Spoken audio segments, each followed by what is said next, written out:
Katika habari kila mara watu wangu kutokea ndani ya media Goma TV. Kwa majina ni ripota Nelson katika muda wetu wa habari wa saa jioni. Kwa sasa leo tuna mengi ya kuwatangazia katika yote anaendelea kupitikana ndani ya Jamhuri ya Demokrasia ya Kongo. Kumbuka, kama ni mara ya kwanza unaendelea kusubscribe, kama ni mara ya pili unasubscribe Goma TV, Bukavu TV. Ni ndani ya media tunaendelea kuwapasha habari yenye uhakika na habari yetu inapatikana ndani ya uwanja, ndani ya mapambano. Katika leo jioni ya leo tuna mengi ya kuwatangazia na tuna mengi tunabidi tuchuze na tuna mengi ya kueleza kupitia mapigano haya yameendelea kuonekana ndani ya Jamhuri ya Demokrasia ya Kongo. Lakini katika habari zetu leo tutagusia katika vipengele vitatu.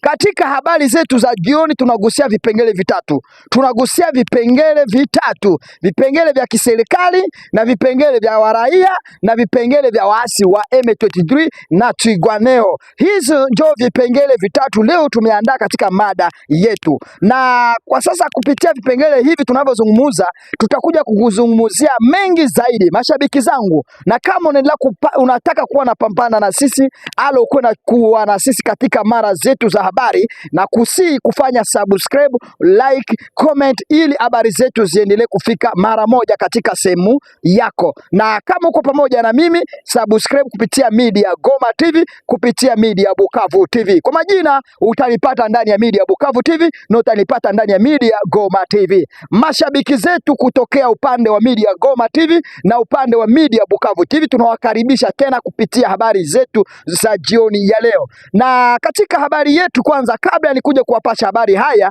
na hili tukuje kuchambua kuhusu kiserikali na kuhusu raia population na kuhusu wahasi wa M23 na Twirwaneho pamoja na wahasi wa ADF, kwa sababu wahasi ni wote. Katika habari zetu mashabiki zangu tokea upande wa Nord Kivu, Sud Kivu, upande wa Katanga, Lubumbashi, Manyema, Kindu, mnavyonisikiliza kupitia habari hizi za jioni ya leo, endelea kusubscribe, like, comment. Na wewe kama hautaki kutusikiliza, hakuna shida, kuna siku utatutafuta na kuna siku utatusikiliza upende usipotaka. Kumbuka, wale watu wamekoloniziwa akili, wale watu wameharibika akili ni wale tayari ukikuja kuwatangazia habari ya ukweli, hao watachukulia kama ni habari ya uongo, au watakuchukua kama wewe ni fala, watakuchukulia wewe hauna akili. Lakini kwa ule mtu anao unyenyekevu, kwa ule mtu ana akili mchimamo, tayari ataelewa hizi sehemu tunazungumzia na tayari atajua ni nini ya kujifunza. Na katika habari zetu ndio tatizo zenye ndakuja kuzungumzia kupitia maneno haya ndio kupitikana ndani ya nchi ya Jamhuri ya Demokrasia ya Kongo. Mashabiki zangu kutokea majuu huko, madiaspora wote wanaotokea nchini nje, wote kwa ujumla ninawasalimu zaidi na nawatakia muendelee kusubscribe madiaspora mahali popote muko. Naendelea kuwashukuru zaidi kuwa pamoja na sisi. Mulikuwa na sisi ndani ya media Goma TV, ndani ya media Bukavu TV, na muendelea kuwa pamoja na sisi, na ninawaomba hili tukue pamoja na ninyi ndani ya media Bukavu TV. Kwa sasa ndani ya media ya Goma TV, kwa sasa leo tuna habari mengi ya kuwatangazia na kuna habari mengi tunakuja kuchambua kupitia mapigano gisi ameendelea kuonekana katika eneo tofauti ndani ya Jamhuri ya Demokrasia ya Kongo. Kabla nikuje kuanza kuambia leo kulikuwa mapigano katika eneo fulani, ngoja tuwajuze kwanza na tueleze kuhusu mapigano haya yameendelea kuonekana upande wa karibu miaka miwili mapigano yamezuka na haitaki kuisha. Na kwa sasa pari mapigano punguke, mapigano yanaendelea kukua na hatua ndefu zaidi. Na katika mapigano haya ukiangalia upige totali ya maraia population ama le victime, wale wanaokufa katika uwanja mapigano ndio wengi kuliko wanajeshi wanaokufa katika uwanja mapambano. Hili ni habari inayohakikishana ni habari ya ukweli. Kwa sasa hili muelewe, muende kufanya kitu inaitwa verification, muangalie watu wanaopata walikufa kupitia mapigano hayo tangu mwaka wa 2025 mpaka huyu mwaka. Na mkiangalia mablese wenyewe waliumia na mabombe, magernade, silaha tofauti, wako katika wanarazwa katika hospitali mpaka vidonda vyao vimeoza kwa sababu ya kukosa matibabu. Mtaniangalia mkipiga hesabu mtaona wagonjwa ni wengi zaidi. Upande wa kiserikali, wale wenyewe mtasikia kwa kiserikali walikufa, wale wamekufa kwa sababu hiyo ni kiapo kwa serikali. Lakini ukiangalia wale waliumia kwa serikali ya FARDC, wale waliumia, hakuna mwenye anatibiwa hapa. Wale wanaumia ka grave hawatibiwa hapa, hawatibiwa hapa Nord Kivu ama Sud Kivu, wanatibiwa wote Kinshasa mara moja, kama militaire ya Kinshasa. Ndege na wakujia na wapeleka, mnaona kwenye mawanja mandege kisi wanapeleka, wanasafirisha wale wanaoumia. Lakini mkiangalia wanajeshi wa wazalendo, wale wanaoumia zaidi ni wangapi wamepelekwa Kinshasa? Haya ni maswali mujiulize. Raia population wale wameumia ni ndege ama ni watu wangapi wamechukuliwa? Ama kama wanajeshi wa M23 ndio wako katika eneo hii, na Umoja wa Mataifa iombe wagonjwa hawi, waambie sasa, hii nyinyi mko na tatizo na serikali, lakini hamuna tatizo na raia, inabidi muribele raia hawa waende kwenye matibabu. Wahasi waseme hapana, hiki kitu hakiwezekani, si ndio? Lakini hili tuelewe vizuri, katika ninawaambia, katika mapigano haya kuanza mwaka wa 2025 population mainosa population wamekufa ni wengi zaidi, victim, na hawajui hii vita kuanza ilianza kwa sababu gani? Hawajui, kwa sababu hili vita, kwa sababu ilianza, serikali ilikuwa inajua, serikali inajua hili vita lilianza, na gisi wahasi waliamuka kuanza pambana, walikuwa najua, kwa sababu kuna vitu vyenye hawakukubaliana nao, na wahasi wakamwambia sasa, kama tumekataa kukubaliana katika maswali 2-3, itabidi tuende katika uwanja wa mapambano. Kama mnasikiaga hii kitu inaitwa CCLF, mazungumzo wanaenda huko Katare, maoto wao kwenda nchi zingine kwenda kufanya reunion ya CCLF, mnafikiria ni kwa sababu gani? Ni kwa sababu ya kuangalia hili mambo walikuwa naadiliana, kama wanaweza kubali hili tena wakubaliane hili vita liishe. Lakini ukiona mara moja CCLF, mkiangalia katika CCLF kwa leo, CCLF haifanyi kazi. Ndio maana mnaangalia kwa sasa wahasi wa M23 wakishambulia, FARDC wanashambulia. Kwa sasa wote wanaanza kushambuliana. Mama CCLF nini, kwa sababu walikuja kupata yote ni uongo. Kwa sasa kuna wale hataki kubaliana haya, na kuna wengine kuna zimoja wanakubaliana, na kuna mengine hawakubaliane. Upande wa serikali hawakubali masharti ama vigezo ya wahasi wa M23. M23 nao hawakubali vigezo vya serikali ya Jamhuri ya Demokrasia ya Kongo. Sasa wale wanaoumia ni wanaye? Si ni sisi raia population. Wale wanaoteseka katika uwanja ni nani? Ni sisi population. Ni kwa sababu sisi raia hatuoni mbali na tuone karibu, hatuone future, hatuone mema. Inabidi tufunguke akili na tujitambue. Katika lingine habari kwa sasa, hili tuelewe vizuri.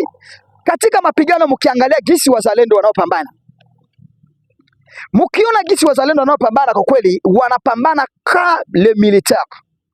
Ingilikuwa wazalendo walifunzwa walijifunza kiserikali kabisa, wamejifunza kiserikali kirais vizuri. Ingilikuwa wazalendo walisha kuondoa mara moja wahasi wa M23 katika ndani ya Kongo. Lakini unajipata wazalendo ni raia. Wazalendo hakuna mwenye anajua tekniki de combat. Wazalendo hawajui kutumia drone, wazalendo hawajui kutumia brendas, hizi silaha hizi za gari za ziko na mabombe huko za brenda hizo. Wazalendo wanatumia tu hizi Kalashnikov, hizi AK4, hizi nini hizo, makalibre 12 hizo ndio wanajua, na mikuki na mipanga. Nikuulize swali moja, mzalendo atakuja chimama, drone inatoka huku inaleta drone, inakuja na bombe mara moja, ilete mara moja, ikuje iripue, wazalendo wanaeka hapo tu hivi? Ni vigumu zaidi, kwa sababu mzalendo, ndio maana unajipata wazalendo kwa sasa wanaendelea kuwa na hofu ya woga, kwa sababu ya mashambulizi haya yanaendelea kuonekana upande huyu. Kwa sababu gani? Bombe itatoka kule, ndege hile linakuja, hati wewe unakuja na mpanga ama unakuja na mkuki useme mai heta niua, itakupasua. Ndio maana unaona sasa kwa saizi wazalendo wana hofu na uoga zaidi, kujua tata haya yameendelea kuwa hivi, mambo yameharibika. Ndio maana unajipata hili, kama serikali ya Jamhuri ya Demokrasia ya Kongo ingekuwa inapenda wazalendo, naweka wazalendo kama wanajeshi wa nchi, ingiliwachukua kwanza, iwapeleke ndani ya centre de formation. Sio wote wachukuliwe, wachukue wanusu, wapeleke kwenye centre de formation, wawafunze mambo ya drone. Ukiangalia hata upande wa jeshi la FARDC, ukiangalia wale wanatumia drone, sio wengi wanajua kutumia drone. Wanajeshi wa FARDC ni wale walienda kusomea. Mkiona wale wanatumia drone kwa sasa ni wale wanajeshi niliwaambia waibu, wanajeshi wa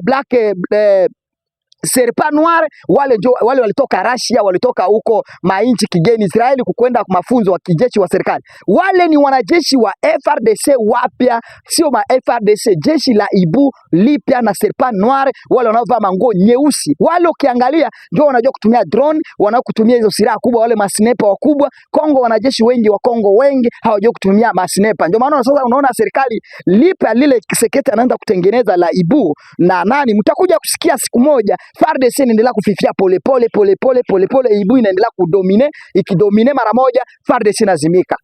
Na katika hili kwa sasa, katika upande wa wahasi wa M23, wahasi wa M23 hao kwa sasa katika kati yao na Twirwaneho, kuna mambo haya mtakuja kunieleza, haya mambo yatakuja kubadilika kivipi. Watwirwaneho walikuja kuingia ndani ya wahasi M23, lakini kwa sasa wanaanza kushindwa jinsi ya kujiepusha ama wajiondoe kati yao, kwa sababu walisha kuchanganyana. Kujiondoa ndani ya jeshi la M23 inakuwa ngumu, kwa sababu hao ndio wanakuwa base, hao ndio wanaanza kuongoza kila kitu. Kama saizi tuseme FARDC ichukue centre ya Minembwe yote, wanajeshi wa Twirwaneho wote watakuja mara moja upande wa Bukavu na Goma, na wakiingia huko, kumbuka wanakuwa tayari wanajeshi wa M23, mambo ya Twirwaneho itakuwa imeisha mara moja. Kuitwa mambo ya wanajeshi wa Twirwaneho ama Tabara ama Ibu wanajeshi ngumino, ni kwa sababu wangali katika milimani ya Minembwe. Kama unavyonielewa, heka comment yako mara moja, uniambie unasikiliza vipi. Na katika upande ya raia ya wale watu, ni kwa sababu nao waliingia katika chama cha M23 kwa sababu ya kusipoelewa na ujinga na upumbavu. Kwa sasa kuna wale wanaanza kulaumu wamoja wao. Kuna wale waliingia katika kijeshi wanafurahia, lakini kwa sasa kuondoka ni tatizo. Unakumbuka kitambo Twirwaneho ulikuwa huko mwanajeshi ndani yao, unaweza kutoka uende katika eneo yoyote, lakini kwa sasa tangu wachanganye na jeshi la M23, mambo ya kufanya hivi hamuna. Orde ni orde. Ndio maana hili muelewe tayari, kabila ya Wanyamulenge mulifanya vitu kusipotambua, lakini kwa sasa tunashukuru kwa wale wanaanza kujuta kwa sasa, kujua kumbe tulipiga hesabu mbaya. Lingine kwa raia population inabidi mjitambue na mjielewe, kujua tayari haya yote inaendelea kupitikana ndani ya Jamhuri ya Demokrasia ya Kongo. Inabidi tujifunze mengi na tuelewe hili vita linaendelea kukua upande wa Sud Kivu na upande wa Nord Kivu ni kwa sababu gani?